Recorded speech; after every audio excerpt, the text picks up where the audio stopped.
Hola chicos, empezamos nuestra clase de lengua española. Sean todos bem-vindos. A por ello. Bom, pessoal, no livro de vocês, da unidade, no módulo 4, tá? Vocês vão estudar junto comigo El Centro de Centroamérica, o imperativo. O que é o imperativo? Para que serve o imperativo? Como utilizamos o imperativo? Essas são algumas perguntas que nós vamos construindo uma resposta até o final desse módulo, e assim nós teremos uma melhor percepção do que será esse modo verbal. Vamos lá. Nós já estudamos algo sobre o assunto, tempos verbais e modos verbais. Nós já estudamos o indicativo, o subjuntivo e o infinitivo. Esses são os modos verbais, tá? Temos o presente, o pretérito e o futuro para estudarmos dentro desse contexto. O que é o imperativo, né? Como é que ele funciona? Primeira coisa que a gente deve recordar sobre o imperativo. O imperativo, ele é dividido em imperativo afirmativo, tá? Imperativo afirmativo, que é quando eu dou uma ordem positiva para você, para que você realize a minha ação. Então, o imperativo é dividido em afirmativo e o outro negativo, tá? Afirmativo, eu mando você realizar a ação. Negativo, eu peço para que você não realize a ação, tá? Então, essas são as duas divisões que existem no imperativo. Gente, no material da gente, né, no livro do SAI, vocês encontram... No livro da gente, nós encontramos esse texto aqui, tá? Que é uma página web e ele faz algumas perguntas. Comienza tu viaje aqui. Bom, existem duas palavras. Duas palavras têm o mesmo significado, são sinônimos, né? Por exemplo, comienza, que é começa, e empieza, que é começa também. Tu viaje aqui. Isso é uma página de viagem, tá? É uma página de vendas e é um gênero de propaganda, ele está fazendo propagandas, né? Serve para que você consiga comprar seu pacote turístico, tá? As informações que eu tenho aí é o que fazer, lugares para conhecer, natureza, praia, compra, né? Sempre o que é que tem no Panamá de interessante para se conhecer, né? Se encontra na internet, no meio virtual, onde encontramos muitos e outros gêneros híbridos, né? E foi criada para pessoas que vão fazer turismo, tá? Então, quando ele diz comienza tu viaje aqui, ele está dando o quê? É um texto injuntivo, ele é uma ordem. Inconscientemente, nós estamos obedecendo a uma ordem de quem criou esse texto publicitário, tá? Senhoras e senhores, o que eu vou mostrar para vocês também é uma propaganda. Uma propaganda bem legal, que na década de 90, em 1991, ela estava em alta, né, aqui no Brasil. Então preste atenção, por favor. Amiga dona de casa, olhe fixamente nesse delicioso chocolate. Toda vez que a senhora sair com seu filho, vai ouvir minha voz dizendo: compre batom, seu filho merece batom. Agora a senhora vai acordar, mas vai continuar ouvindo a minha voz. Compre batom. Batom, o chocolate da garoto que não sai da boca nem da cabeça. Bom, qual é a função desse texto? É a mesma função do texto anterior que nós estávamos analisando, né? É um texto que ele oferece alguns serviços, trabalha com imagens, com preços. Na verdade, esse não trabalha com preço, mas ele trabalha influenciando o nosso querer comprar, né? Compre batom, comienza tu viaje. São textos que influenciam na nossa escolha, tá? São ordens subliminares, mas são ordens, tá? A ver, que outro gênero textual nós encontramos, além de propaganda? O modo imperativo, né? Por exemplo, aqui vamos enriquecer um pouco o nosso vocabulário. Aqui eu tenho uma receita de tortilla de patatas, que é espanhola, tá? Então, o que é que ele tem aqui como imperativo? Ele tem os ingredientes, né? Para 4 pessoas, 3 batatas, 4 huevos, batatas, huevos, ovos, sartén, sartén é uma frigideira, tá? Uma cebola opcional, então uma cebola opcional, sal, la sal, que é um heterogenérico, tem gênero diferente, azeite de oliva, e azeite de oliva é o azeite de oliva, mas óleo em espanhol se chama aceite. Da mesma forma, tanto óleo como azeite se escreve do mesmo modo. Um cuchillo, que é uma faca, um tenedor, que é um garfo, e la cuchara, que não tem aqui, cuchara é a colher, tá? Então vamos ver como ele utiliza no gênero textual receita o imperativo. Vamos lá, acompanha-me comigo aqui. Acompanha aqui comigo. Deixa eu só pegar aqui a cor vermelha. Aqui. Primeiro, pela e corta. Aqui eu tenho duas palavras. Pela, corta, frie las patatas e la cebolla. Ele está dando ordem para você. Cortar, descascar e fritar as batatas.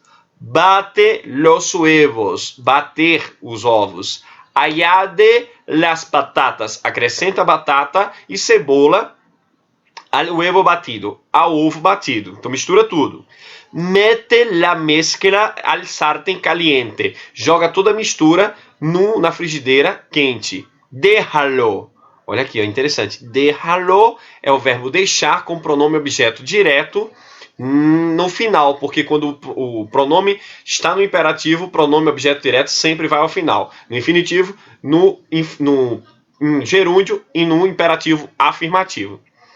Dá la vuelta, ó, dá, de do verbo dar, ajuda a de um prato. Ajuda também é um imperativo. Deja que se haga por el outro lado. Perdão. Deja que se haga por el outro lado.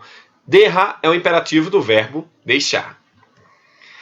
Gente, em 1953, na Espanha, foi publicado um guia da boa esposa, né? E a gente vai ver que nesse guia da boa esposa também tem várias palavras em imperativo. Então, a maioria está dando sugestões, estão dando ordens, né? Isso é a função do imperativo, tá? Então, vamos lá. O primeiro que eu tenho aqui, acompanha comigo. Aqui, ó, o verbo tener. Tem uma lista para la cena. Tem uma lista da comida que você vai oferecer. 2. Luce hermosa. Brilhe, formosa. Sé dulce. Seja doce. Arregla tu casa. Conserta ou ajeita tua casa. Arruma tua casa. Haz. Olha, haz é o verbo fazer. Faça. Lo, faça o. Consentir en el paraíso. Prepara. Aqui eu tenho outro verbo no imperativo. Minimiza. Procura. Escucha. Lo. Olha, presta atenção. Às vezes, quando nós identificamos um verbo, né, uma ação, e essa ação a gente não consegue entendê-lo, é porque ela está acompanhada de um pronome objeto direto ou um pronome objeto indireto. Nesse caso, escúchalo, escuta a quem? Escuta quem? Ao marido dela. Então, escúchalo, objeto direto. Escute é o verbo escutar no imperativo. Lo é o objeto direto que faz referência ao marido. Pon é o verbo pôr. Pon. Te é o objeto direto de tu. Então, tu se ponha no seu lugar. É uma expressão idiomática. Pessoal, no Enem, o que mais está caindo são expressões idiomáticas. Então, uma delas pode ser essa daqui, nesse ano. Ponte em sus zapatos significa se coloque no seu lugar. E o outro, no te quejes, não se queixes. Quejes, de queixar-se, outra ordem. Hazlo sentir. Haz é o verbo fazer. Aqui, ó. Hazlo, hazlo. Faça-o, faça-o. Sentir as suas ansias. Quer dizer, sentir como estivesse no paraíso, na melhor situação da sua vida. Então, o imperativo também, ele pode ser um texto injuntivo de sugestões ou de ordens mesmo. Bom, aqui eu trouxe para vocês, eu estou fazendo uma comparação, um neologismo aqui, de um Frankenstein, né? Apesar que o Frankenstein é o médico criador do monstro. Esse é o monstro. Mas quando a gente relaciona a imagem, lembramos logo do médico Frankenstein. Então, enfim, o Frankenstein é o nosso imperativo. Por que eu falo que o Frankenstein é o nosso imperativo? Porque o imperativo, ele é formado por vários e vários verbos, tá? Ele é formado por verbo no indicativo, no subjuntivo e apenas uma parte é formada por uma estrutura própria do imperativo.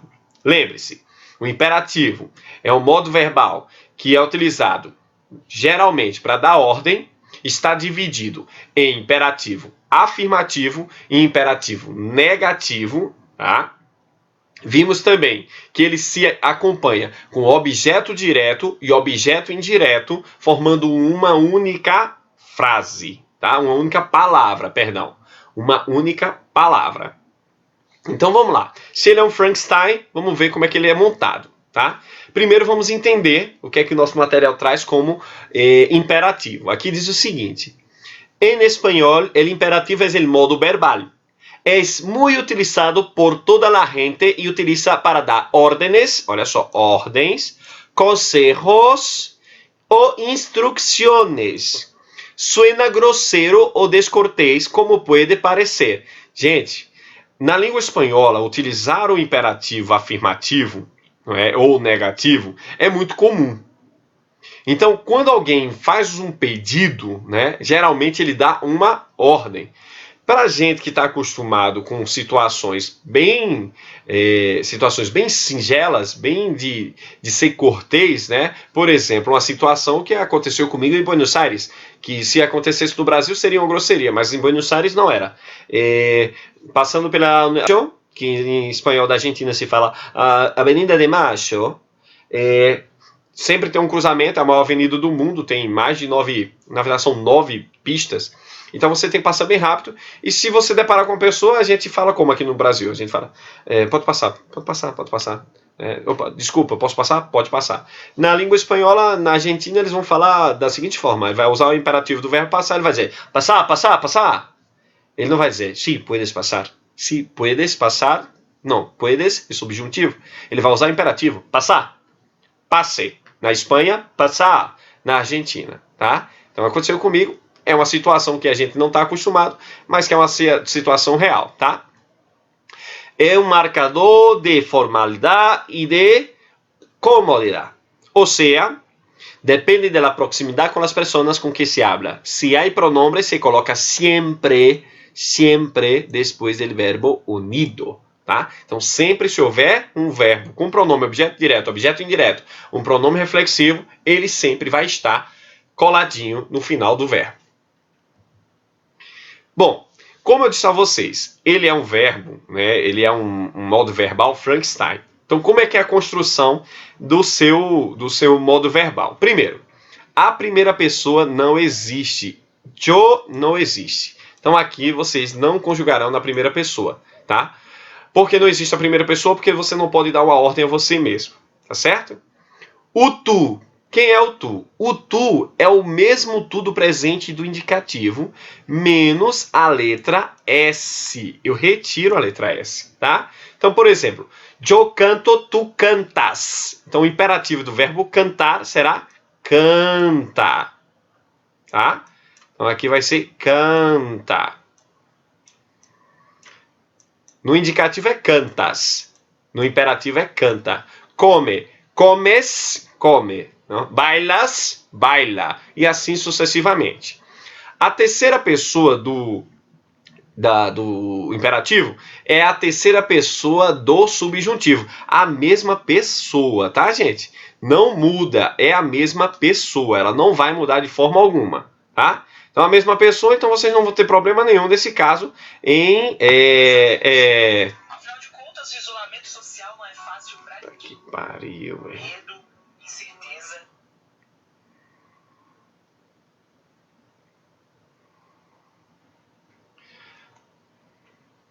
A terceira pessoa do imperativo é a mesma terceira pessoa do subjuntivo.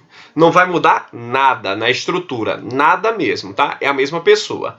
Do mesmo jeito, a primeira pessoa do plural é a mesma do subjuntivo. Olha só, a primeira pessoa não existe, a segunda pessoa é do indicativo menos a letra S, a terceira do plural, do singular, é a mesma terceira do subjuntivo, a primeira do plural é a mesma pessoa do subjuntivo e a terceira do plural é a mesma terceira pessoa do plural do subjuntivo. Então ele é um Frankenstein. A única parte que vai se repetir que vai ser do imperativo, é a segunda do plural, que será vosotros. Quando o verbo terminar em AR, tá? O infinitivo é AR, eu pego o verbo do infinitivo, eu substituo esse infinitivo por AD. Só isso é que eu vou fazer, tá? Só isso é a mudança. Quando o verbo terminar em ER, eu vou mudar por ED. Quando o verbo terminar em IR, eu vou substituí-lo por ID. É assim que funciona o imperativo afirmativo, tá? O afirmativo funciona dessa mesma forma. E, como sempre digo, mantém a calma e aprende espanhol. Eu aprendo, tu aprendes. Tiro S, fica aprende. Bom, no nosso material, vocês vão encontrar, tá? Algumas estratégias que eu já acabei de explicar para vocês, tá? Então, por exemplo, quando o verbo no indicativo terminar em A na segunda pessoa, no imperativo ele vai terminar em letra E, tá? Então, verbos terminados com infinitivo AR, né? No imperativo, na pessoa tu, tá? Vai terminar em letra A. E os T vai terminar em E. Gente, tu é informal. Os T é formal. Então, quando você quer dar uma ordem para uma pessoa que você conhece, você diz, habla, chico, habla. Quando você não conhece, você diz, por favor, hable. Verbos terminados em ER para a pessoa tu vai ser em letra E. E para os T vai ser em letra A. Tá? Então, toda vez que eu encontrar o tu, os demais serão contrários, tá? Então, vamos lá. Vamos ver o verbo tomar. Então, aqui eu tenho o tu. Professor, não tem o Joe por quê? Porque eu já expliquei a vocês que vocês não dão uma ordem para você mesmo, tá? Então, o radical vai ser essas terminações, mais o radical. Quem é o radical? O radical vai ser do subjuntivo. Quem é o radical do subjuntivo? É a primeira pessoa menos a letra O. Então, cantar, eu canto, cante. Eu bailo, baile. Eu tengo, tengue. E assim sucessivamente. No caso, o verbo tener é o único que seria irregular, ele não obedece essa ordem, tá? Então, tomar. Para o verbo tomar, a terminação é letra A. Então, eu digo, eu tomo, tu tomas. Tirei, olha, tirei a letra A, o S da letra A. Eu digo, toma. Aqui é o espanhol. Um argentino vai dizer, tomar. Toda vez que o tu terminar em letra A, todas as vezes que o tu terminar em letra A, os demais, olha, esse aqui vai terminar em letra E, tá? Os demais vão terminar em letra E. Os demais vão terminar em letra E. Então, vamos lá. Este aqui, ó, terminou em A este aqui vai terminar em letra E, tá?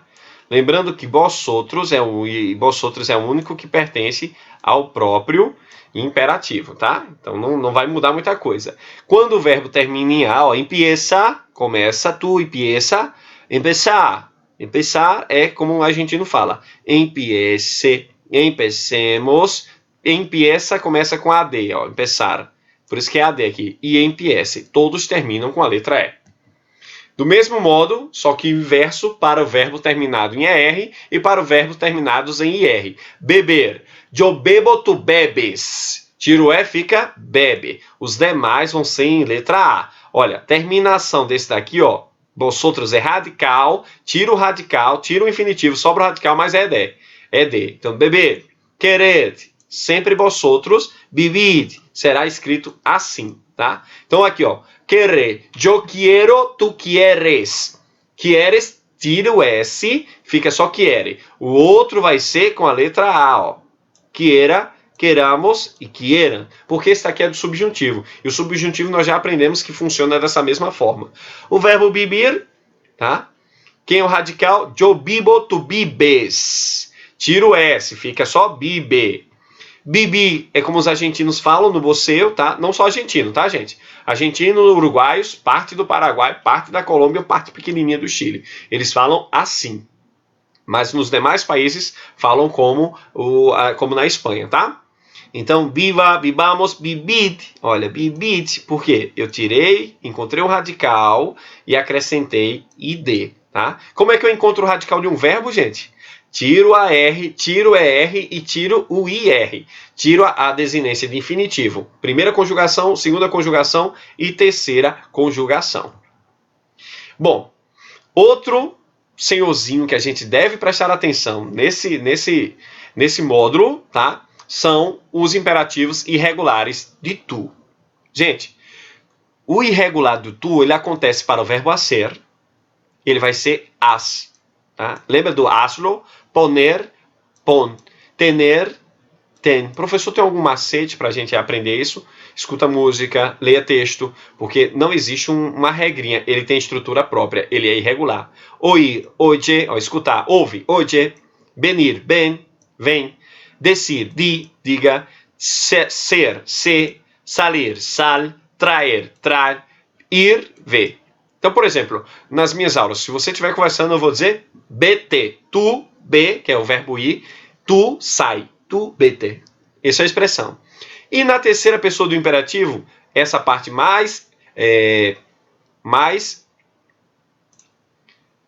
nesse caso aqui, mais formal, eu utilizo na terceira pessoa. Ó.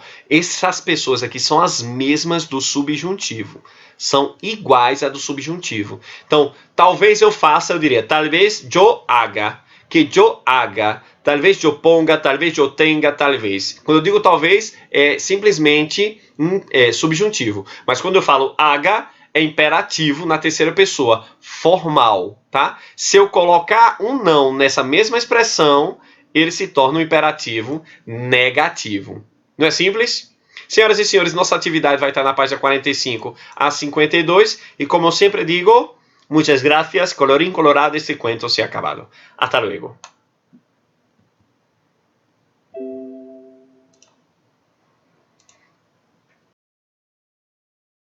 Avenida de Mayo.